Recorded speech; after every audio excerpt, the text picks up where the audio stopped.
There's the first test fit of the body, and right now it is sitting on 2x4s to represent the body mounts, since I was going to be taking it right back off, which is probably half an inch, 3/4 of an inch thicker than the body mount will be. But it was more about just making sure that the wheel well and the tire line up. And to be honest, I'm not 100% happy with where it lines up in here. It's a little close on the front, you know, the leading edge. Now, we get a little more weight on here, and the springs settle in a little bit. That shackle, right now that shackle's kind of pointed forward. It would actually want to flop the wrong way. When the springs settle in some, we want the shackle to be pointing kind of back so that it's always floating that way and not trying to turn under. I'm going to play with that a little bit. I may kind of redress this leading edge here on the quarter panel on both sides, just to get everything lined up, or get a nice opening for that tire or for the wheel.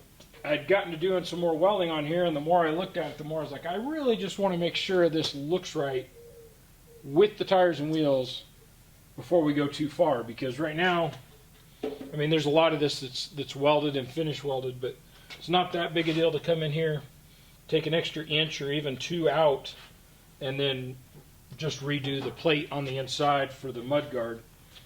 I'd certainly rather do it now than after I already had it all seam sealed and body mount, all ready to go. Other than that, I like the look. I like how big, it's only a 31-inch tire, but it looks good. I think I'm gonna get these straps out of the way for a little while, just so I can kind of look at it, play with that rear shackle. So let's get that done.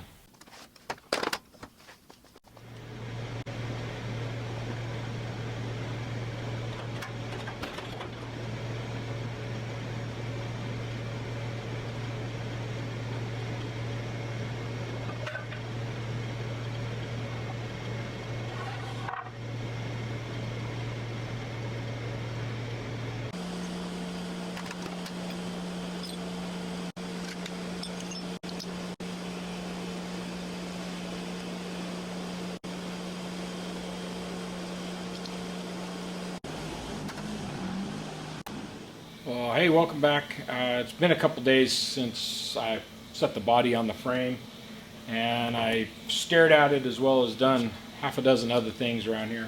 And kind of what I've come up with is I'm going to do it in an incremental adjustment. The first thing is I know the body is sitting too far aft on the frame by about half an inch. For that reason, the first thing I'm going to do is get some ratchet straps and pull the body forward until all the bolt holes line up where they should and the body's actually sitting exactly where it should.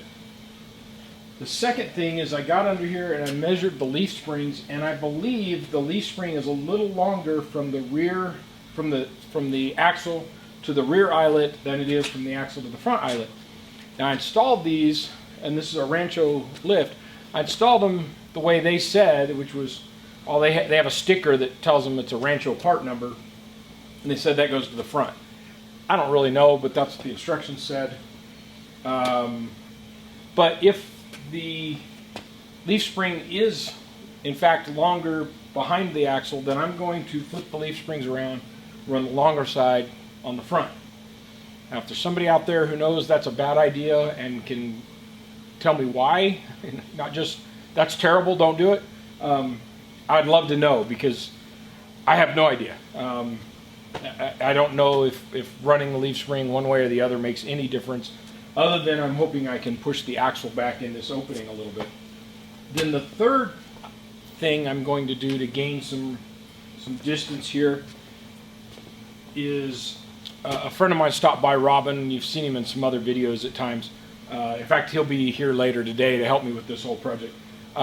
His suggestion was to re-drill the hole in the mounting plate for the U-bolts. I hope I make that sense. Re-drill the hole forward, whatever distance we need to get the axle to line up. And I can't see how that's a bad idea either. So again, if there's somebody out there who thinks this is a terrible idea and can tell me why, please share the information. Otherwise, that's about what you're going to see me do over the next couple hours. to relocate the axle further back. Now, right now I think I have lots of room in the drive shaft, splined area, but I also need to clock the rear axle for the lift and get some pinion angle out of it. So while I'm under there, I'm going to measure for that and order up some wedges to put underneath there. If I can get everything there, I'm going to be super happy. I really feel like I've gotten this opening centered up on the original opening. Now I know that they were kind of clipped on the front anyway, and once we correct a few things, it may all come together and look right. I really don't want to go through the process of, say, recentering this panel, because I've already built the inner fenders, and again, I think it's actually where it should be based on where the inner fender was. Because I didn't really just invent a spot to put this. I worked off of the existing sheet metal that was still good. So I really think we're there. I don't mind if I need to cut this to open up the front edge a little bit, just to make it look more uniform for one thing. But we're going to go out in increments and see where we get. So probably going to put you on fast forward, and we're going to haul butt through this.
Well, here's what we came up with to get the wheels centered. I'm much happier with the way it looks. We kind of did everything that I talked about that we might try.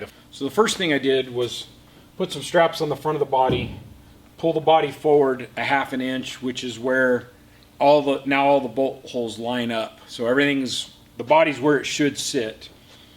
It is still a little higher than it will be with the actual body mounts under it, because they're about a half or 5/8 of an inch thick, and the body is sitting on some 2x4s, so about 1.5 inches thick. So we've got basically about 1 inch of body lift right now. So, but the important part there is we got the body forward about a 1/2 inch. That helped a little bit.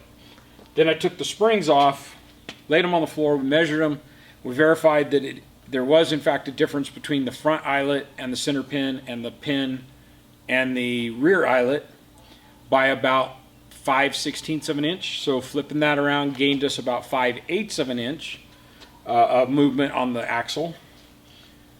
We were still off of looking correct by about about 1 inch and 5/8 is really what we needed to get the appearance that we have today. So by chance, by design, by grace of God, the pads, the axle pads where the leaf spring sits, had a hole in the center where the axle pin would go. Then they had 2 holes, one in front and one behind that, exactly 1 inch and 5/8 difference. It was perfect. We had to open the hole diameter up to fit over the pin, put the axle over that. Magically, it all looks better. Magically being about 1.5 hours of labor at that point. To get it to fit, we did have to disconnect the front or the drive shaft, because the drive shaft is now at its full extension and still doesn't quite meet the rear axle. So the solution we used is going to require that I get a new drive shaft made. Now, I was already questioning whether the drive shaft was going to work with the 2.5 inch lift.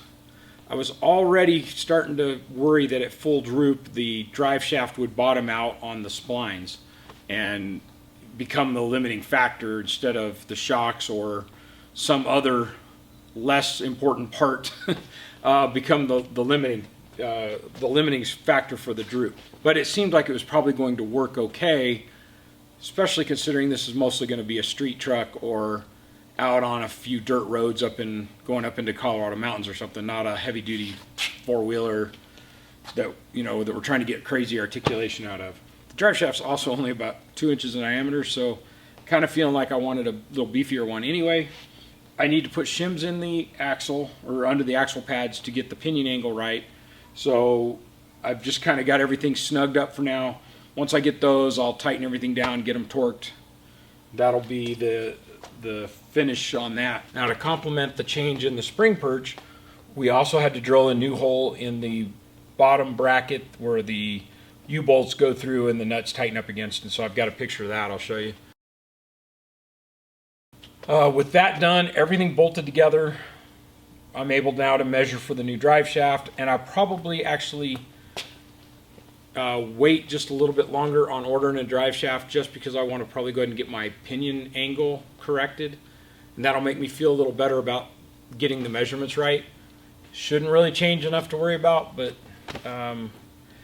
that also gives me a chance that if the angles are way off or I can't get everything to line up right, then I can make the decision just to get a new drive shaft with a CV joint on the transfer case end and eliminate the problem altogether. I'll just have to point the pinion right at the transfer case then. So that'll at least make me feel a little better about spending that money, but I'm happy with what I've done here.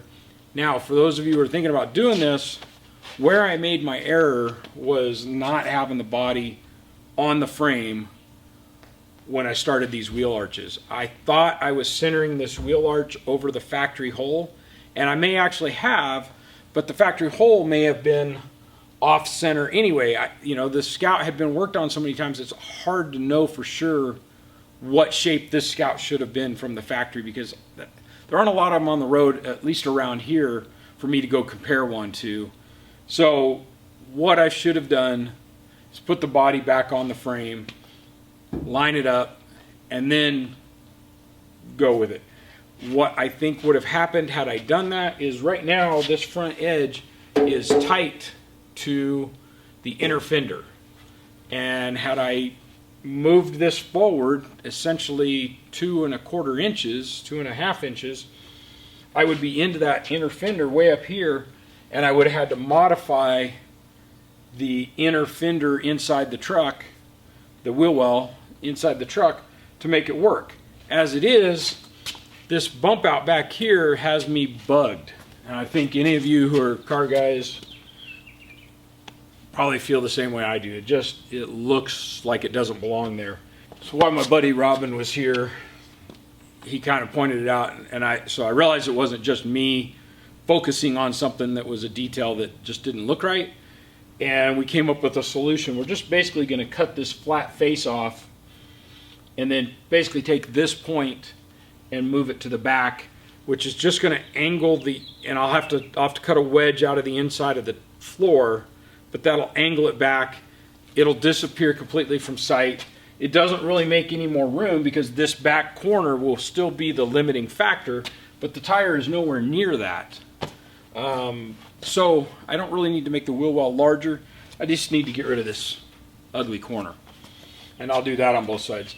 But with the body now on the frame and the axle set where it fits, I trimmed about another ½ inch, maybe ¾ inch off of this, and I still think I'm going to trim just a tiny bit more down here at the bottom corner, and then I can go ahead and do my inner fender on that. So why I had some help and I had the body on the frame, not going to make the mistake twice, I went ahead and clecoed the new panel, which is exactly the same panel I used on the rear. It's just I bought 2 right rear and 2 left rear patch panels for the Ford, and we played with the angle a little bit, we played with front and back a little bit, and this is what we came up with. We're going to mimic the original curve in the front here, and then the back will come down, and I'm still going to come out real close to the original bottom corner. And what I'm going to do is take a pattern off the back of the truck and probably duplicate it here at least as close as I can and still maintain some of the inner structure. I will have to modify the inner fender well as well to match this, but hey, that's what it is, you know.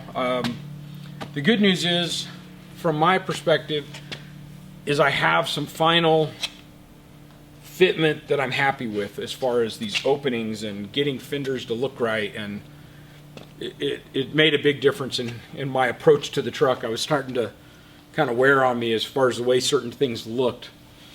So I have about a day's worth of work on the back of each side of the truck to get the quarter panels finished and the inner fenders finished and everything welded up and then seam sealed.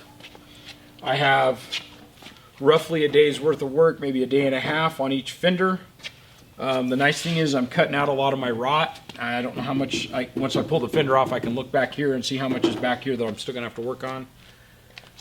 So I've got, we'll call it 3 days of work to do the front fenders, 2 days of work to finish up the rear quarters. And the body is now ready to come back off the frame. Once that is done and I've finished up the back quarter panels, I can take it, I'll go ahead and get it off the frame, take the top off of it, put the top aside, and start doing the final welding on the roll bar and other stuff in there that just needs tidying up to be done. Holes filled from where they've had different cabs on it and accessories bolted to it. Get all that done, and we'll finally be at a point, roughly, let's call that 2 days, another day just getting everything else tidied up. 3 days of work in the back from the firewall back.